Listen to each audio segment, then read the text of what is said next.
అనంతపురం జిల్లాలో ఎన్నికలకు సంబంధించి అన్ని ఏర్పాట్లు పూర్తి చేశామని కలెక్టర్ వినోద్ కుమార్ అన్నారు. అనంతపురం జిల్లా సమస్యాత్మక ప్రాంతం కావడంతో దానికి సంబంధించిన శాంతి భద్రతా చర్యలు కూడా తీసుకున్నామన్నారు. ప్రతి ఒక్కరూ వచ్చి నిర్భయంగా ఓటు వేసే విధంగా అన్ని చర్యలు తీసుకున్నామంటున్న జిల్లా కలెక్టర్ వినోద్ కుమార్తో మా ప్రతినిధి Yogananda face to face. Anantapuram జిల్లాలో ఎన్నికల ఏర్పాట్లకు సంబంధించి పోలింగ్ శాతం పెరగడానికి ఎలాంటి జాగ్రత్తలు తీసుకున్నారు, ఇలాంటి చర్యలు మనతో మాట్లాడేందుకు జిల్లా కలెక్టర్ మరియు జిల్లా ప్రధాన ఎన్నికల అధికారి వినోద్ కుమార్ గారు ఉన్నారు.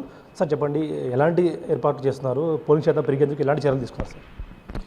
ముఖ్యంగా మనము ఏంటంటే ఆల్రెడీ 80% అంటే 80% 2019లో ఓటర్ టర్నౌట్ ఉన్నది. ఇప్పుడు ఓటర్స్కి సమ్మర్ టైంలో ఉంది కాబట్టి వాళ్ళకి కావాల్సినటువంటి ప్రతి ఒక్క ఫెసిలిటేషన్ అంటే ఓటింగ్ లొకేషన్లో, పోలింగ్ స్టేషన్ లొకేషన్లో షేడ్, నీడ ఓన్లీ ఎదురుగా మాత్రమే కాదు, క్యూలో ఎంతవరకు చేయగలుగుతాం అంతా చేస్తున్నాము. ఆల్రెడీ ఓటర్ ఇన్ఫర్మేషన్ స్లిప్ పంచడం జరిగింది. ఓన్లీ డెడ్ అయిన వాళ్ళు కొంతమంది బెంగళూరు కానీ హైదరాబాద్లో పని నిమిత్తం వెళ్ళిన వాళ్ళను పంచలేకపోయాము, వాళ్ళని వాళ్ళ ఫ్యామిలీ మెంబర్స్కి ఇచ్చాం. ఆ రోజు మీరు ఎంటర్ అయ్యేటప్పుడు పోలింగ్ స్టేషన్ లొకేషన్లో మనము డెస్క్ కూడా పెట్టి ఓటర్ అసిస్టెన్స్ బూత్ అని పెడతాం. అక్కడ అంగన్వాడీ వర్కర్ కానీ అంగన్వాడీ వర్కర్ పోలింగ్ విధులు ఉంటే ఒక గ్రామస్థాయి అధికారి ఆల్ఫాబెటికల్ ఆర్డర్లో మీ పేరు ఉంటుంది, అది చూసుకొని సీరియల్ నెంబర్ కూడా రాసి మీకు ఇచ్చేస్తారు. సో దట్ మీ లోపలికి వెళ్ళినప్పుడు మీరు ఓటు వేయచ్చు. అందరూ గుర్తుపెట్టుకోవాల్సింది ఏంటంటే ఇది simultaneous election, 2 elections, assembly, parliament. So తప్పనిసరిగా ఒక్కళ్ళు అసెంబ్లీలో కూడా ఓటు వేయాలి, పార్లమెంట్లో కూడా ఓటు వేయాలి. ఇప్పటికే ఓటింగ్ శాతం పెరిగేందుకు అనేక చర్యలు తీసుకున్నారు. మహిళలకు ముందుకు వచ్చేందుకు ఏమన్నా ప్రత్యేక పోలింగ్ స్టేషన్లు ఏర్పాటు చేశారు, వాళ్ళ కోసం వికలాంగుల కోసం ఏర్పాటు చేశారు ఏమన్నా? మహిళలకి ప్రత్యేకమైన పోలింగ్ స్టేషన్ అని ఉండదు. కాకపోతే 8 పోలింగ్ స్టేషన్లు సంపూర్ణంగా మహిళా అధికారులు నిర్వహించబోతున్నారు. అలాగే 2 వికలాంగులు నిర్వహించబోతున్నారు, ఇంకా 2 యువకులు నిర్వహించబోతున్నారు. అలాగే మీరు చూసుకుంటే జిల్లాలో మహిళా ఓటర్లే ఎక్కువ ఉన్నారు. సో 1002 ఉంటే 1022 మహిళలు ఉన్నారు. సో అలానే ఎలక్టర్ to voter, ఎలక్టర్ to population ratio 700 ఉండాలి, 735 ఉంది. సో జిల్లా ఈ అన్ని స్టాటిస్టిక్స్లో హెల్దీగా ఉంది.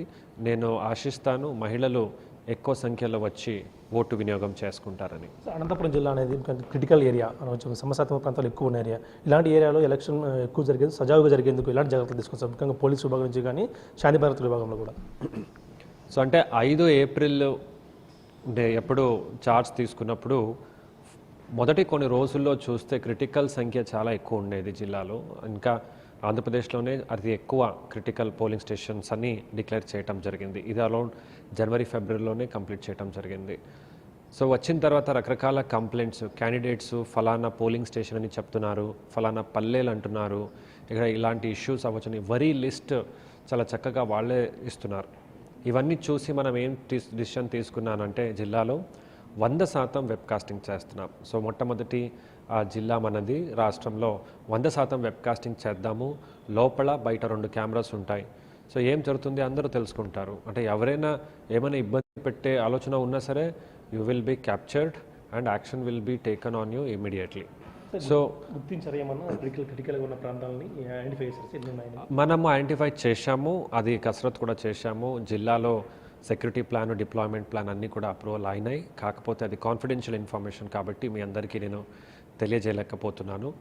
ఈరోజు మనకు వచ్చినటువంటి 11 కేంద్ర బలగాలతో కూడా ఆ కమాండర్స్తో నేను ఎస్పీ గారు మీటింగ్ కూడా తీసుకున్నాము. వారికి మన మండళ్ళు, మ్యాప్స్ మరియు ఈ క్రిటికల్ పాకెట్స్ లిస్ట్ కూడా ఇచ్చాము. సో మనకు ప్రాబబుల్ ట్రబుల్ మాంగరర్స్ లిస్ట్ కూడా ఇవ్వడం జరిగింది. చాలా పకడ్బందీగా టైట్గా ఈసారి ఎన్నికలు విధులు వాళ్ళు చేస్తారు. అండ్ అందరూ కూడా చాలా స్వేచ్ఛంగా ఎటువంటి భయం లేకుండా వచ్చి మీ ఓటు హక్కుని వినియోగం చేసుకోవచ్చు. సార్ ఇప్పటివరకు డబ్బు, బంగారం, మద్యం ఎంత పట్టుబడిందో లిస్ట్ ఏమన్నా సార్? ఎంత అప్డేట్ ఏమన్నా లిస్ట్ ఉంది సార్? 35 కోట్ల దాకా సీజర్ చేయటం జరిగింది. రోజు కూడా మనకు బార్డర్లో ముఖ్యంగా కంబదూరు ఉండొచ్చు, కళ్యాణదుర్గం ఉండొచ్చు, బ్రహ్మసముద్రం ఉండొచ్చు. అందులో ఆ ఇంటర్ స్టేట్ ట్రాన్స్పోర్ట్ చేస్తున్న వాళ్ళు 400 లీటరు, 90 లీటరు, 100 లీటర్లు ఆ సీజర్స్ అనేది జరుగుతూ ఉంది. క్యాష్ రీసెంట్గా దాదాపు 20 లక్షలు బ్రహ్మసముద్రం సీజ్ చేశాము. ఆల్రెడీ 2 కోట్లు క్యాష్ మనము అనంతపురం అర్బన్లో కూడా సీజ్ చేయటం జరిగింది. మొత్తం మద్యం ఎంత పట్టుబడింది సార్? మద్యం బంగారం మద్యం 27,000 లీటర్లు మనం సీజ్ చేశాము. బంగారం 27 కోట్లు, దాదాపు 30 కేజీ సీజ్ చేశాం. Thank you sir. ఇప్పుడు జిల్లాలో ఉన్న అన్ని పోలింగ్ కేంద్రాలు కూడా ప్రతి ఒక్కరూ స్వేచ్ఛగా 100% ఓటు వినియోగించుకునే విధంగా చేశామంటూ కూడా ముఖ్యంగా మహిళలు ముందుకు రావాలి. మహిళల పాపులేషన్ ఎక్కువ, మహిళా ఓటర్లు ఎక్కువ ఉన్నారు కాబట్టి వారి కోసం అనేక జాగ్రత్తలు షామియానా వంటి కూడా ఏర్పాటు చేసి 100% పోలింగ్ జరిగే విధంగా కృషి చేస్తామంటూ కూడా జిల్లా ఎన్నికల అధికారి చెప్తున్నారు. Prasad Big TV.